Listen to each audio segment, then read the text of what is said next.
अंतरराष्ट्रीय युवा विद्वान, जैन दर्शन में यूनिवर्सिटी टॉप व गोल्ड मेडलिस्ट, जैन सिद्धांत एवं न्याय विषयों को सरलता से समझाने वाले, यूएसए, इंग्लैंड, ऑस्ट्रेलिया आदि अनेक देशों में जैन धर्म की महती प्रभावना करने वाले, पंडित टोडरमल पुरस्कार, युवा विद्वत रत्न आदि अनेक पुरस्कारों से सम्मानित मूर्धन्य विद्वान डॉक्टर संजीव कुमार गोधा जयपुर द्वारा जानिए धर्म का मर्म। इस कार्यक्रम के प्रायोजक हैं श्री महेंद्र कुमार जी गंगवाल, श्रीमती कुसुम जी गंगवाल, श्रीमान राहुल जी गंगवाल, श्रीमती सुनीता जी गंगवाल, श्रीमान विनीत जी गंगवाल, श्रीमती रीना जी गंगवाल, कुमारी गाथा, धार्मिक, कुमारी नयांशी, कुमारी रेविधा, कुमारी आर्या, कुमारी ऐशुना एवं समस्त गंगवाल परिवार, श्यामनगर, जयपुर, राजस्थान। हरिहंत सिद्ध सूर्य उपाध्याय साधु सर्व अर्थ के प्रकाशी मांगलिक उपकारी हैं। तिनको स्वरूप जान रागते भई जो भक्ति, काय को नवाई स्तुति को उचारी है। धन्य धन्य तिन ही ते काज सब आज भये, कर जोड़े बारे बारे वंदना हमारी है। मंगल कल्याण सुख ऐसो हम चाहत है, हो मेरी ऐसी दशा जैसी तुम धारी है। हो मेरी ऐसी दशा जैसी तुम धारी है। हो मेरी ऐसी दशा जैसी तुम धारी है।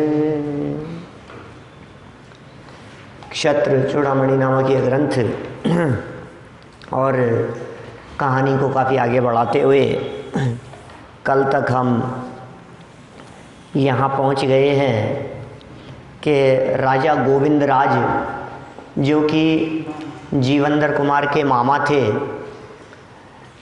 उनके पास काष्टांगार का संदेश पहुंचा कि तुम मुझसे मित्रता कर लो, मेरे ऊपर ज़बरदस्ती राजा सत्येंद्र की मौत का इल्ज़ाम लगाया जा रहा है। ये इल्ज़ाम ज़बरदस्ती मेरे ऊपर लगा दिया गया है, ये झूठ है।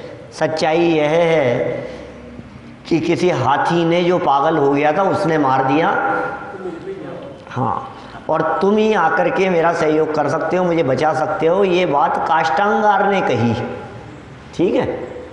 राजा गोविंद राज चूँकि अच्छे राजनीतिज्ञ थे, उन्होंने ये विचार किया कि देखो बदला तो लेना है, झूठ बोल रहा है, वो मायाचारी है, लेकिन उसे दोस्ती के प्रस्ताव पूर्वक ही वहाँ जाना चाहिए हमारे को, और पूरी तैयारी से जाना चाहिए, फिर निपटेंगे उससे जो भी करेंगे।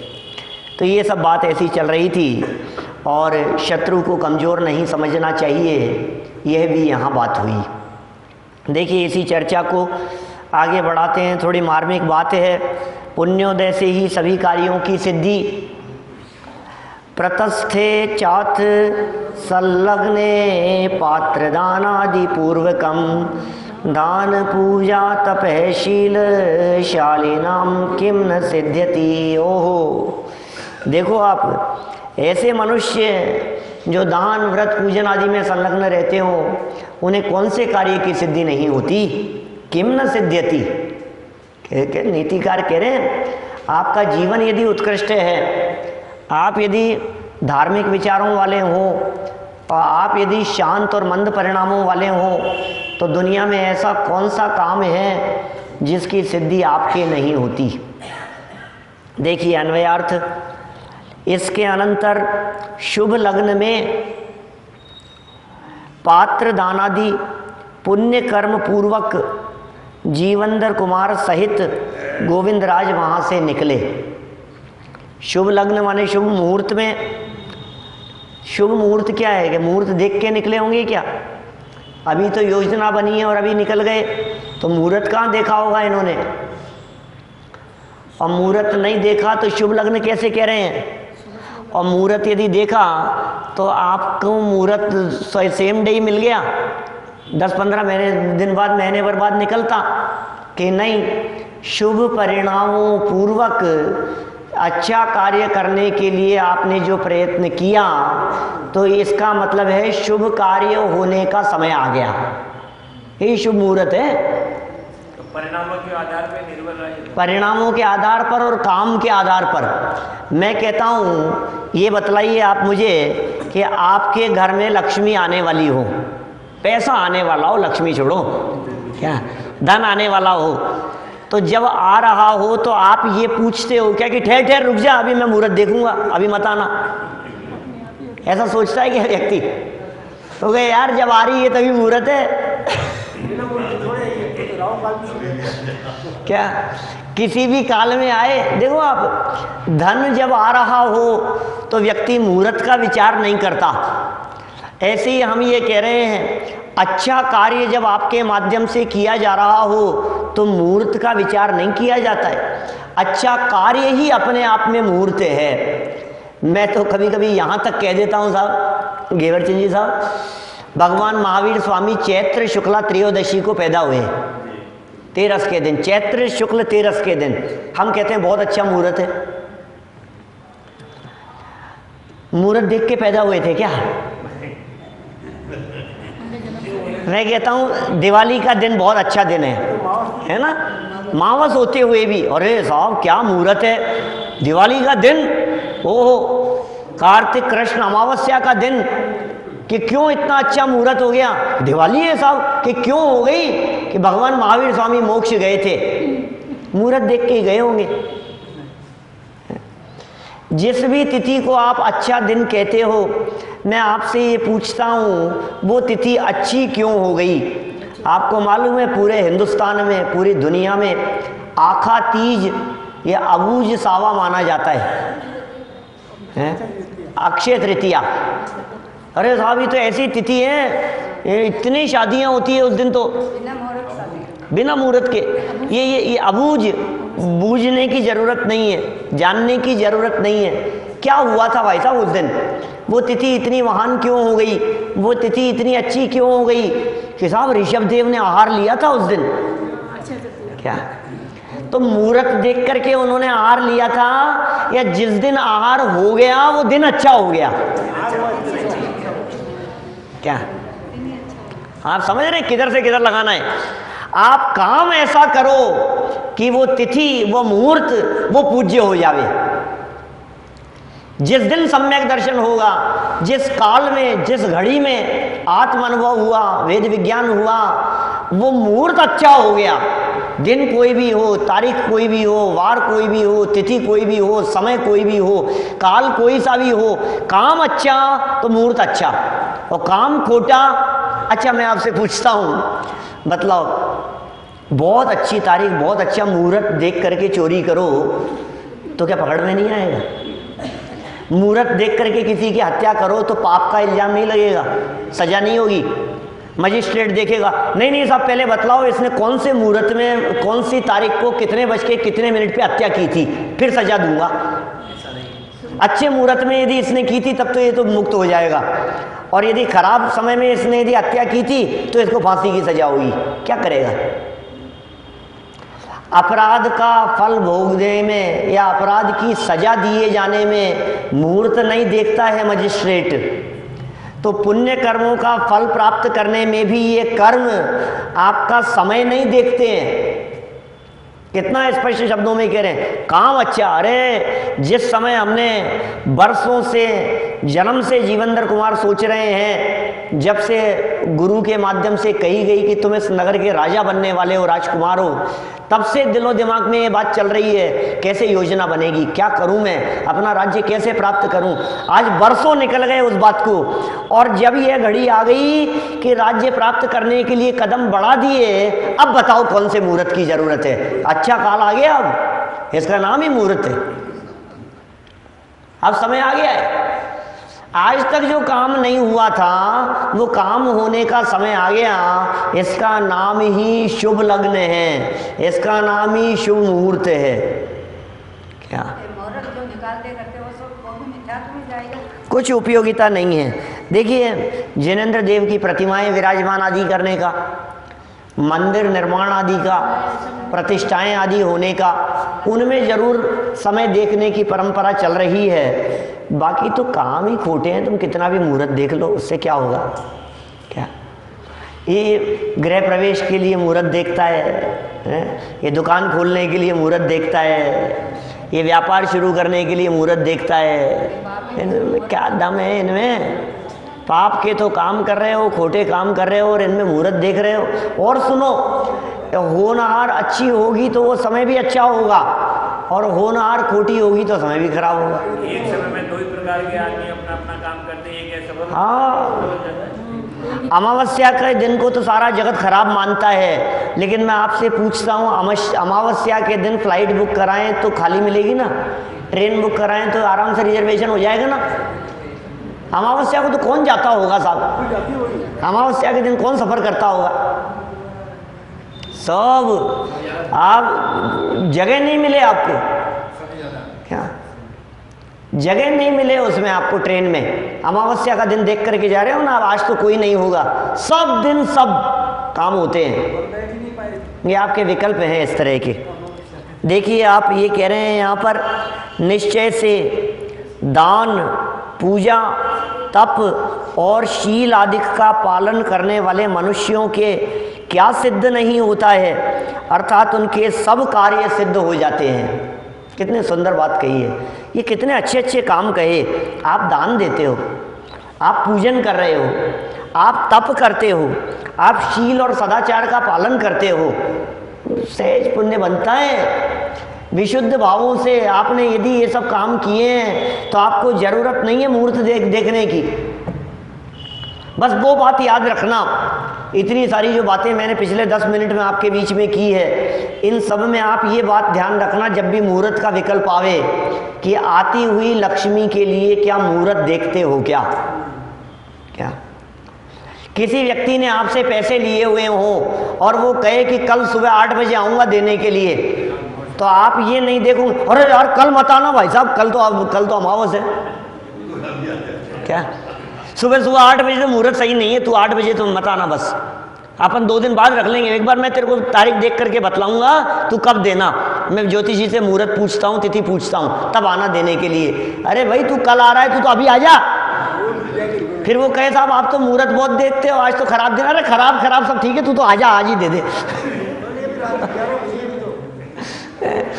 आप सोचो जरा, माने ये व्यक्ति धार्मिक कार्यों में, अच्छे कार्यों के अंदर मुहूर्त देख करके टालता रहता है, लेकिन जब पैसे की बारी आती है तो इसको लगता है सारे मुहूर्त अच्छे हैं, कोई विचार नहीं करता है। इस बात पर गंभीरता से आप विचार करना और फिर जो जचे सो करना।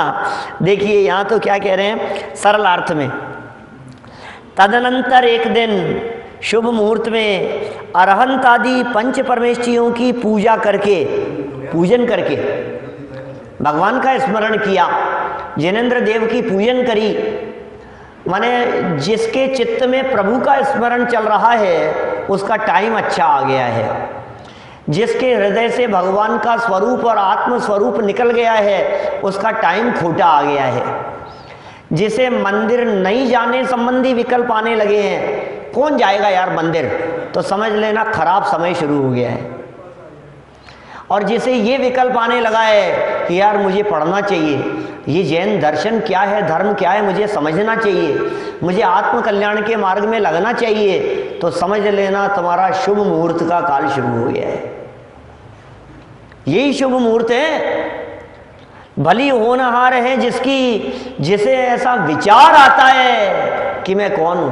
पेज नंबर 17 मोक्ष मार्ग प्रकाशक टोडरमल जी साहब 17 नंबर पेज पर ये बात कहते हैं, श्रोता का स्वरूप प्रारंभ करते हुए, अरे वे जीव भाग्यशाली हैं जिन्हें ऐसा विचार आ गया कि मुझे मंदिर जाना है।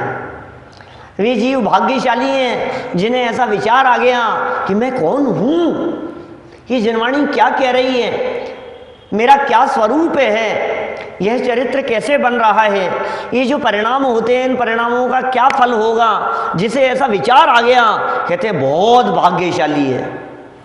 और जिसे ऐसा विचार आ रहा है, अरे छोड़ यार मंदिर तो तू तो बैठ दुकान पे, तेरे अभाग्य की बात हमसे नहीं कही जा सकती है। क्या कुछ नहीं होने वाला है, ये सारा खेल परिणामों का है। इसलिए जैन परंपरा में खाना खाओ वो तो नौकर में तो हाँ, हर जगह पर आप सोचिए। मैं तो कई बार जब हमारे यहाँ किशनगढ़ में जितनी शादियाँ हुई है मेरी शादी के बाद, सब शादी के प्रसंगों में मेरा प्रवचन रखते हैं।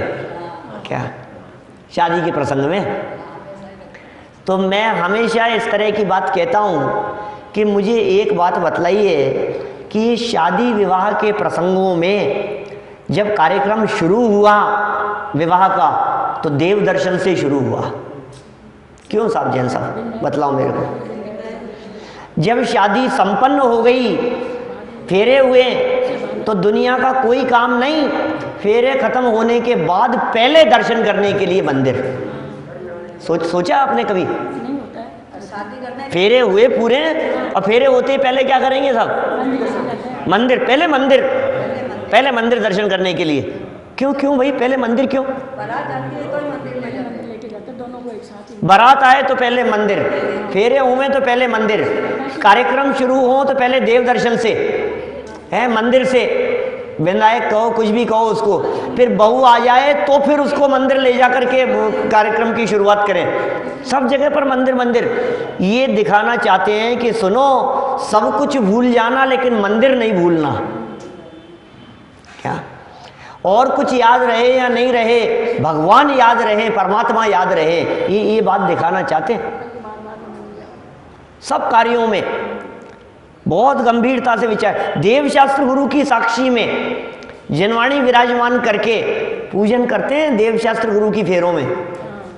अर्घ चढ़ाते हैं पंच परमेष्ठियों को, अर्घ चढ़ाते हैं मंगल उत्तम शरण को। 17 अर्घ चढ़ाए जाते हैं, आपको याद भी नहीं, पता भी नहीं होगा कितने चढ़ाए थे।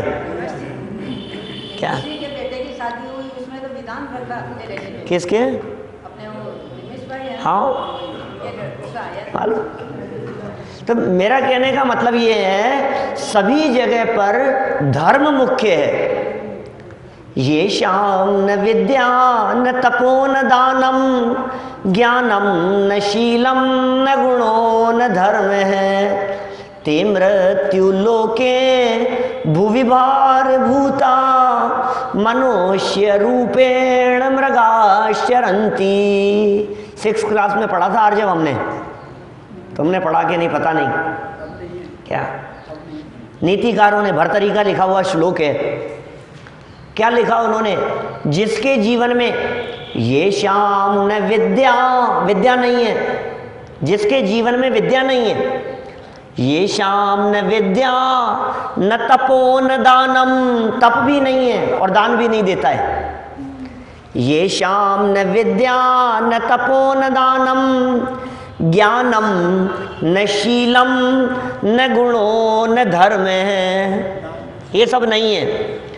ते मृत्यु लोके, वो इस मनुष्य लोक में, भुवि भार भूता, भारभूत है, धरती पे भार है।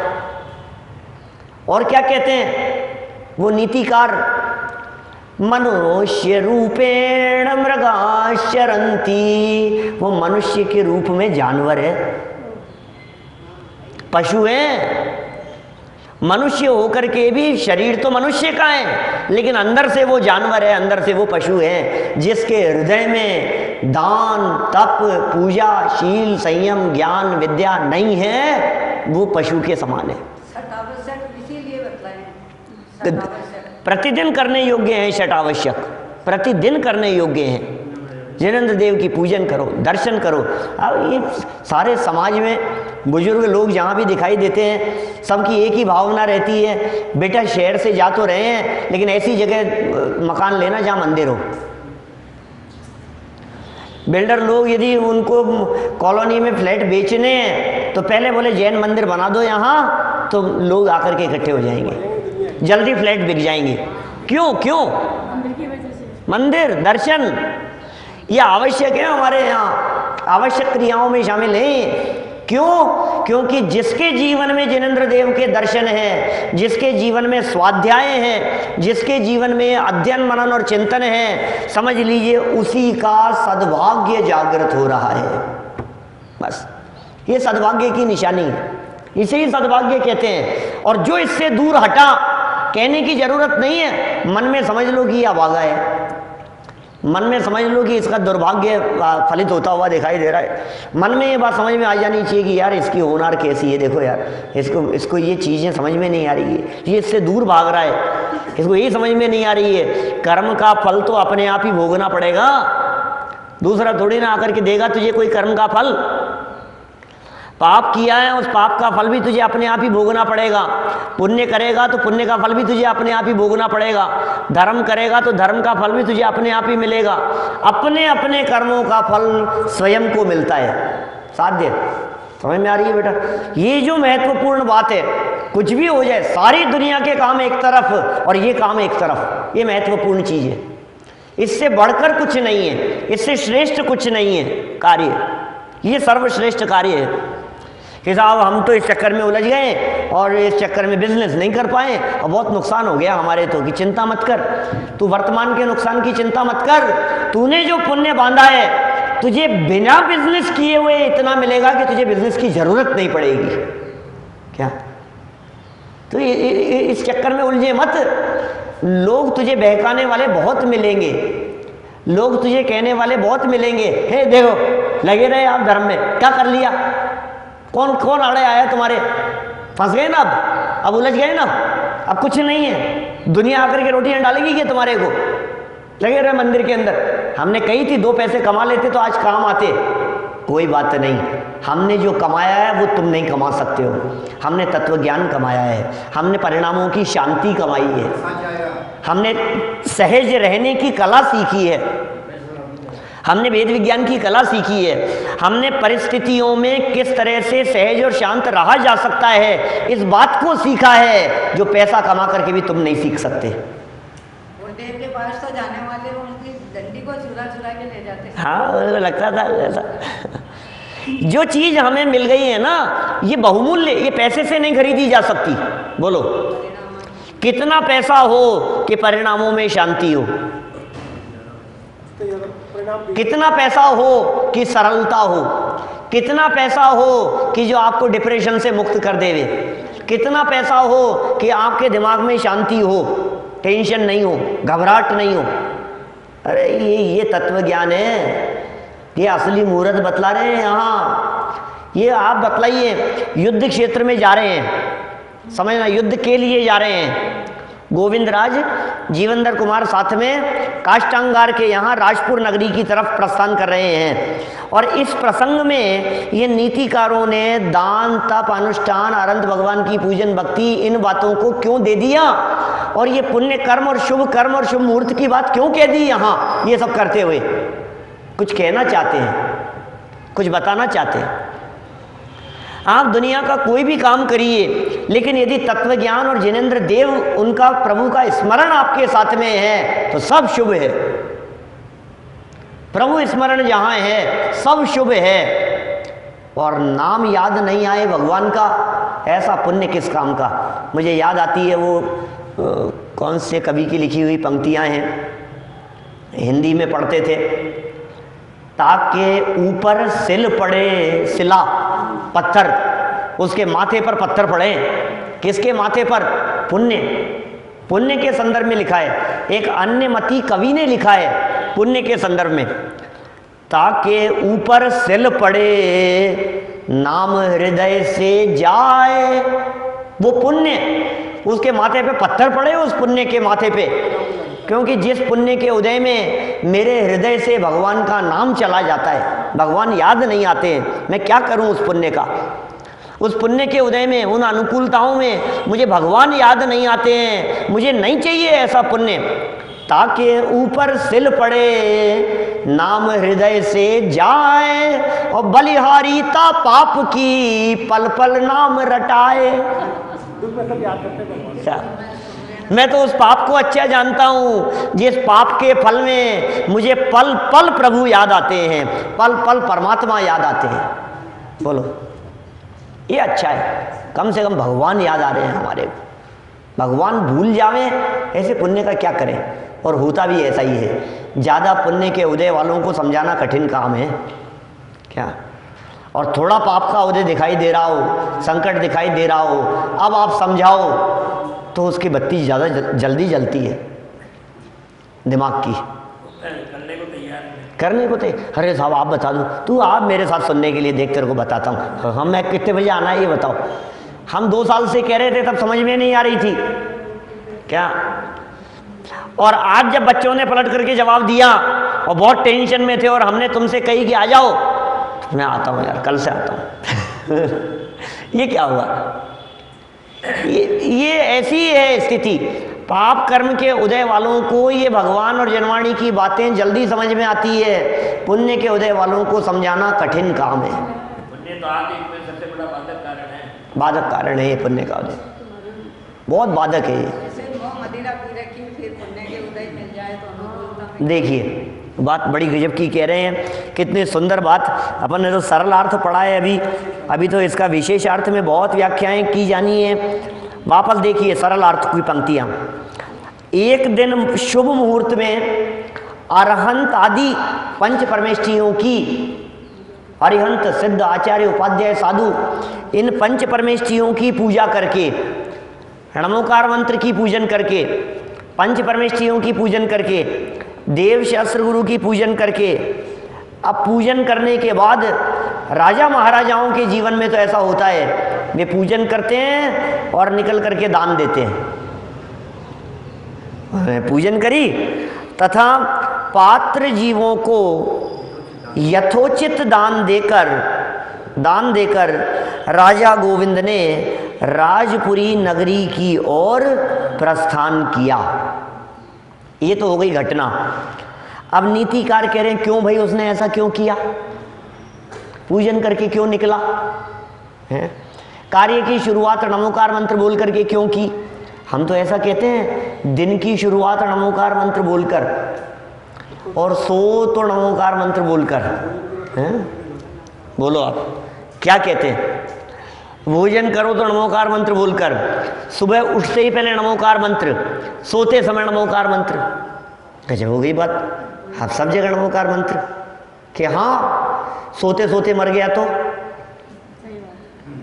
क्या, और खाते खाते मर गया तो कहता मर जाएंगे तो मर जाएंगे। नहीं, हम तो इसलिए बता रहे हैं कि तुमने भावना ये भाई थी, दिन रात मेरे स्वामी मैं भावना ये भाऊं, देहांत के समय में तुमको न भूल जाऊं। तो दिन में 4 बार तो याद किया। अब मौत सुबह आ जाए, रात को आ जाए, सुबह आ जाए, शाम को आ जाए, कभी भी आ जाए हैं, हमें भगवान तो याद आ रहे हैं, याद रहे हमारे को, यही तो अर्थ है इसका। और क्या है? अब मौत कभी भी आ जाए, देहांत के समय में तुमको न भूल जाऊं, सीधा सीधा सा अर्थ है। आ जाओ, भगवान हर समय याद रहे, सोते समय, उठते ही पहले, खाते समय, हर समय भगवान का स्मरण चलता रहे। हर समय भक्ति चल रही है, पूजन चल रही है, स्तुतियाँ चल रही है, दिलो दिमाग में वही गूंज रहा है। दुकान पर बैठे हैं तो वही लगा करके साउंड के नाम पर भक्ति लगा रखी है अपन ने, चल रही है वहाँ, अपने दिलो दिमाग में वही घूमता रहता है। ग्राहक आते हैं तो उपयोग उधर चला जाता है, वो चले जाते हैं तो उपयोग वापस अपने में आ जाता है। क्या देखिए, क्योंकि दान पूजा तप और शील से, क्योंकि ध्यान देना क्या कह रहे हैं, क्योंकि दान से, पूजा से, तप और शील से संपन्न मनुष्य के सभी कार्य सिद्ध हो ही जाते हैं, सभी कार्य सिद्ध हो जाते हैं। ये साहब हमने तो खूब दान दिया फिर भी हमारे काम सिद्ध नहीं हो रहे। मुझे साहब एक बात समझ में नहीं आ रही, कोर्ट में जा रहा था, खूब पूजन करके गया, दान दे करके गया, भक्ति करके गया, नमोकार मंत्र बोल के गया, फिर भी कोर्ट का फैसला आया और हार गए हम केस। मतलब अब क्या नतीजा निकला उससे? तुम कह रहे हो कार्य सिद्धि हो जाती है, ये कह रहे हैं कार्य सिद्धि हुई नहीं हमारे, तो हमने सब किया था ऐसा हैं। अच्छा कोई बात नहीं, निस्वार्थ भाव से कर लिया, चलो अपन ने, फिर तो हो जाएगी हैं। अब फिर भी नहीं हुई, अब क्या करें? अब ये तो हो तो सकता है ना, कुछ भी हो सकता है साहब। अब अपन ऐसे अंधभक्त तो है नहीं, और अंधभक्ति के निषेध के लिए बात कह रहे हैं। भैया यदि फिर भी काम नहीं हुआ तो अब क्या करें? तो सुनो, तू कौन से कार्य की सिद्धि चाहता था? कि साहब मैं तो ये चाहता था कि कोर्ट केस जीत जाऊं मैं, मैं तो ये चाहता था कि इलेक्शन जीत जाऊं, मैं ये चाहता था परीक्षा में अच्छे नंबरों से पास हो जाऊं, मैं तो यही सिद्धि थी कि सुन, यथार्थ कार्य की सिद्धि है परिणामों में शांति। वो करके क्या चाहता था? शांति मिलेगी। केस जीत के क्या चाहता था? शांति मिलेगी। और हमने क्या कहा? यदि तूने ये दान दे दिया, पूजन कर ली, भक्ति कर ली, तो तेरे परिणामों में शांति मिली कि नहीं? इसी का नाम कार्य सिद्धि है। तू और कौन सी दूसरे कार्य सिद्धि के विकल्प कर रहा है? बाद में कार्य सिद्धि हो चाहे न हो, वो होगी, वो भी पुण्य बनता है। पुण्य तो बनता ही है ना, ये सब कार्य करने से पुण्य तो बनता ही है। वो अनुकूलताएं मिलेगी तो मिलेगी, और न भी मिले तो तत्वज्ञानी व्यक्ति ने कार्य संपन्न करने के पहले ही वस्तु स्वरूप का विचार कर लिया, तो फिर कहता है हमको कछु भय नारे, चाहे मौत अभी आए चाहे वर्षों बाद में आए। जैसे वस्तु स्वरूप का विचार आ गया, हमारे को शांति मिल गई, जीतेंगे तो जीतेंगे और हारेंगे तो हारेंगे। यही तत्वज्ञान है, यही तो शांति है, यही तो कार्य की सिद्धि है। और क्या है? अभी विशेष अर्थ में खोलेंगे, देखो कुछ और है। तत्काल उधार नहीं है, फिर दिक्कत नहीं होती। ये मिल गया है, हमारे कुछ मिला है। देखो विशेष अर्थ में कुछ तो खोलेंगे भाई साहब, एक पेज में खोल रहे हैं, मतलब कोई तो बातें बताने वाले हैं यहाँ। दान पूजादिक मांगलिक कार्य करने वालों के सभी कार्य सफल होते हैं, ऐसा सामान्य कथन किया गया है। इसका हमें भावार्थ समझना चाहिए। जो व्यक्ति ये भावार्थ नहीं समझते हैं, वो कार्य सिद्ध करने के लिए पूजन करते हैं, और ज्ञानी धर्मात्मा व्यक्ति सहज परिणामों की आकुलता से बचने के लिए पूजन भक्ति करते हैं। बोलो कितना फर्क है? ज्ञानियों के भी वो है ना, अशुभ राग विनोदार्थम सहज ज्ञानिनों भी भक्ति, अयम भक्ति केवलम भक्ति। नियम सार की टीका का कथन है पद्म प्रमलधारी देव का, टोडरमल जी ने मोक्ष मार्ग प्रकाशक में कोट किया। अयम भक्ति केवल भक्ति, कुछ इस तरह की बहुत सुंदर संस्कृत पंक्तियां हैं, याद थी, अब देखो याद नहीं आ रही है। तो वो उसमें उन्होंने कहा कि ज्ञानिनोपि सहज तीव्र राग ज्वर विनोदार्थम क्वचित ज्ञानिनोपि भवति। ज्ञानियों के जो भक्ति होती है कि साहब ज्ञानी क्यों भक्ति करते हैं? फिर यदि ये सच्ची भक्ति नहीं है, सच्ची भक्ति यदि अपने ही स्वरूप में लीनता का नाम है, तो फिर ये देवशास्त्र गुरु की भक्ति ज्ञानियों के भी तो देखी जाती है कि हाँ, तीव्र राग से बचने के लिए कदाचित ज्ञानी जीवों के भी देव शास्त्र गुरु की भक्ति देखी जाती है, लेकिन सच्ची भक्ति देव शास्त्र गुरु की भक्ति नहीं होती है। सच्ची भक्ति तो आत्म स्वरूप में लीनता का नाम है। ये नियम सार के कथन है, क्या पद्म ब्रह्मचारी देव कहते हैं। जो अपने में लीन हो गया, फिर उसे बाहर में पूजन की जरूरत नहीं है। अब काय की जैसे जो अपने में ही लीन हो गया, अब उसको काय के देव शास्त्र गुरु की जरूरत है? तो फिर सब ज्ञानियों को भी देखा जाता है ऐसा, कोई भक्ति करते हैं। क्यों करते हैं वो लोग भक्ति? कि विषय कषाय रूपी तीव्र परिणामों की आग से बचने के लिए ज्ञानियों के भी ये शुभ राग, ये शुभ भाव आए बिना नहीं रहता।